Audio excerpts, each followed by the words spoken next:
I woke up before the sun again. The house was quiet, too quiet, and I told myself that was normal. It had been quiet for a long time. Maybe that's just how mornings sound when you've lived alone for a while. Dylan, I called out softly. You awake, buddy? No answer, but I smiled anyway. He was never a morning person. I poured cereal into two bowls, the same kind he liked. The one with the little blue fish on the box. The milk made a faint splash. His chair scraped softly against the tile, though I didn't remember touching it. We ate together, or at least I tried to pretend we did. The air across the table shimmered faintly in the morning light, as if heat was rising from an invisible plate. The walk to school was always my favorite part. Dylan's small footsteps next to mine, his backpack swinging. The streets looked washed out, the color drained from everything. People passed us without a glance, and that was fine. It was like we were in our own little world, me and him. Dad, do you think Mom is still mad at us? He asked once.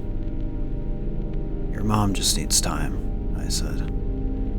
I didn't like saying Mira's name. It always carried the sound of rushing water in my head.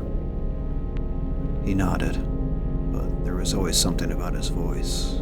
It echoed oddly, like it came from down a long hallway.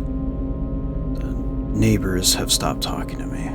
Mrs. Green, the woman next door, used to wave every morning. Now she just stands on her porch with a pitiful look in her eyes.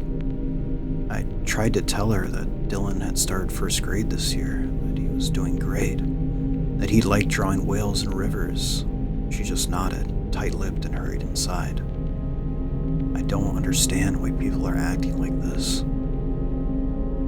Last night I dreamed of water again, the sound of it trickling under the door, filling the hallways, soaking the carpet. I followed it to the bathroom, where the light bulb flickered weakly, like a tired, humming insect. The door was half open. Inside, the tub gleamed half full. A little rubber duck floated there. Its paint was peeling, its smile crooked. When I reached for it, the water rippled.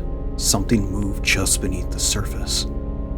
I woke up with my hands trembling and my shirt damp with sweat. I told myself it was just a dream. Breakfast again. The cereal was soggy, and Dylan didn't even touch a spoon. You should eat something, I told him. You're getting thinner. He just stared. His eyes looked strange in the light. Too still, like the glass eyes of a doll. I laughed to break the silence. You really do need a haircut, kiddo.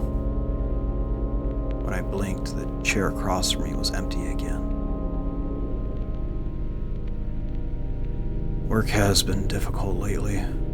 I keep seeing shapes in the reflection of my office window. Small figures. The outline of someone standing just behind me. When I turn around, the room is empty. My coworkers avoid me now. They whisper when I pass by.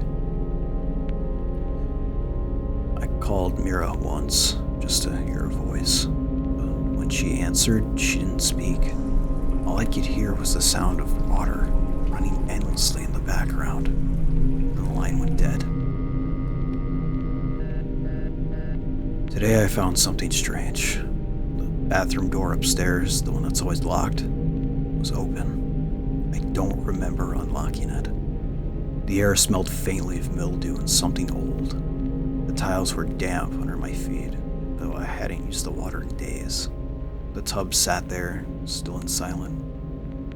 A film of dust floated on its surface, then a skin. Something about it felt wrong, but I couldn't leave. I sat on the edge of the tub, tracing the rim with my fingers. It felt familiar, like touching the edge of a wound that never healed.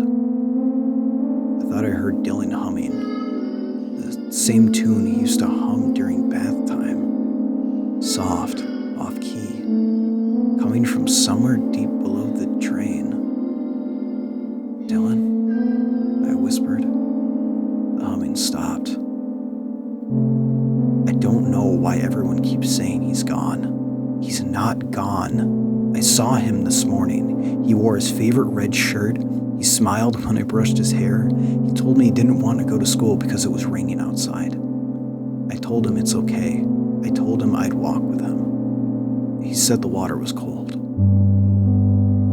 Sometimes I wonder if I could have done something different that day. Maybe I shouldn't have answered the phone. Maybe I should have checked sooner. But that's not what happened because he's still here.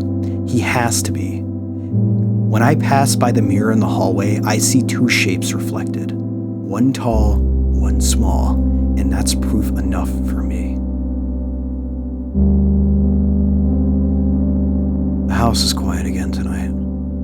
I can hear the wind through the window and the faint drip of a faucet upstairs.